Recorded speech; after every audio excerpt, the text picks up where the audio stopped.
नमस्कार साथियों, स्वागत है आप सबका हमारे चैनल पर। साथियों, एक बहुत ही बड़ा अपडेट निकल कर आया है। चाइना आखिरकार भारत से डर गया।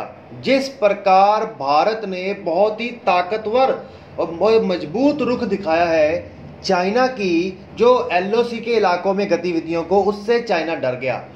और उस डर के चलते चाइना ने अपने बचाव के लिए एक बहुत ही बड़ा डिसीजन लिया है एलओसी के ऊपर। तो चलिए इसके बारे में डिटेल में बात करते हैं, क्या है बात। और वीडियो को शुरू करने से पहले चैनल को सब्सक्राइब करिए और बेल आइकन दबाइए, क्योंकि यहाँ पर आपको लेटेस्ट अपडेट्स देते रहते हैं। साथियों, हम सब जानते हैं कि गलवान क्लैश कितनी मजबूती से चाइना ने किया था, लेकिन चाइना को लगा था कि भारत इतनी मजबूती से हमें जवाब नहीं दे पाएगा। लेकिन भारत किसी भी हालत में इस एलओसी से 1 इंच भी पीछे नहीं हटा और ऊपर से उनके सैनिकों तक को मार दिया गया। ऐसे तो अंतर्राष्ट्रीय स्तर पर बहुत सारे विशेषज्ञ और चाइना के विशेषज्ञ चिल्ला चिल्ला कर हर जगह पर कहेंगे कि चाइना की आर्मी बहुत ताकतवर है, और उस ताकतवर आर्मी को आज भारत की आर्मी से डरना ही पड़ा। ऐसा क्या हो गया? सब जानते हैं कि कितनी तेजी से भारत ने एलओसी के ऊपर डिप्लॉयमेंट किया।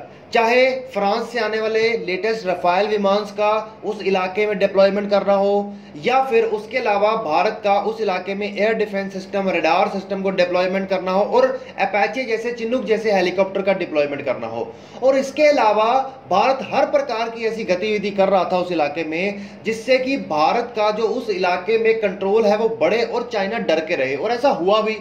इसी के चलते चाइना ने क्या किया, एलओसी में अपनी साइड पर तिब्बत में उसके नजदीक S-300 सिस्टम और S-400 सिस्टम डिप्लॉय कर दिया है। जी हां साथियों, आपको यह बात समझनी चाहिए कि अगर किसी भी फाइटर जेट को कंट्रोल करना हो या फिर किसी भी छोटी मोटी मिसाइल को गिराना हो, उसके लिए आम एयर डिफेंस सिस्टम की मिसाइल्स ही बहुत होती हैं। लेकिन चाइना को यहां पर दुनिया की सबसे बेहतरीन रशिया मेड S-300 और S-400 को डिप्लॉय करना पड़ा। ऐसा क्या हो गया?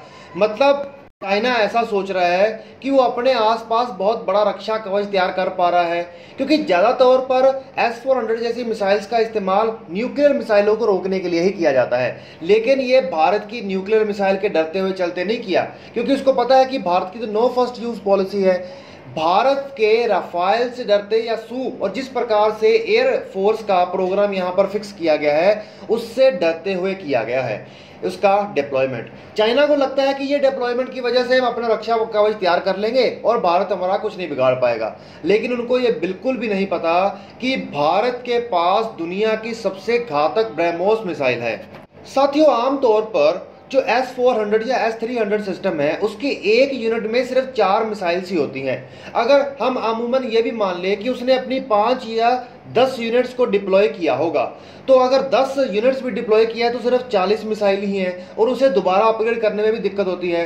तो इसी तेजी में अगर भारत 70 से ज्यादा या 100 से ज्यादा ब्रह्मोस मिसाइल को एक बार में दाग दे, तो उसके ये S-400 सिस्टम भी डिस्ट्रॉय हो जाएगा, और उसके बाद भी इसे बहुत ज्यादा नुकसान झेलना पड़ेगा, क्योंकि ऑलरेडी भारत ने बहुत बड़ा जखीरा तैयार कर लिया है ब्रह्मोस मिसाइल सिस्टम का। इसका खुलासा खुद चाइना के विशेषज्ञों ने किया है, और चाइना की सरकार को यह चुनौती भी दी है कि किसी भी हालत में भारत से पंगा मत लेना।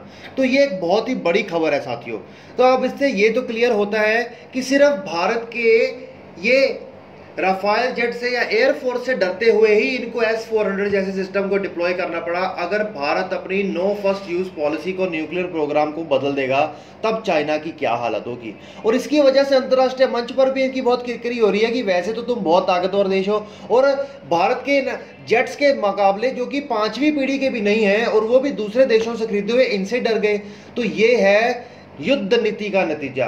भारत के पास चाहे कितने कम, उसके मुकाबले चाहे जितने भी कम हथियार हैं, लेकिन युद्ध नीति को इस तरीके से बनाया जा रहा है भारत के बड़े बड़े ऑफिसर्स के दिमाग के द्वारा कि ये डर के बैठे हैं। तो ये एक बहुत ही बड़ी बात है साथियों।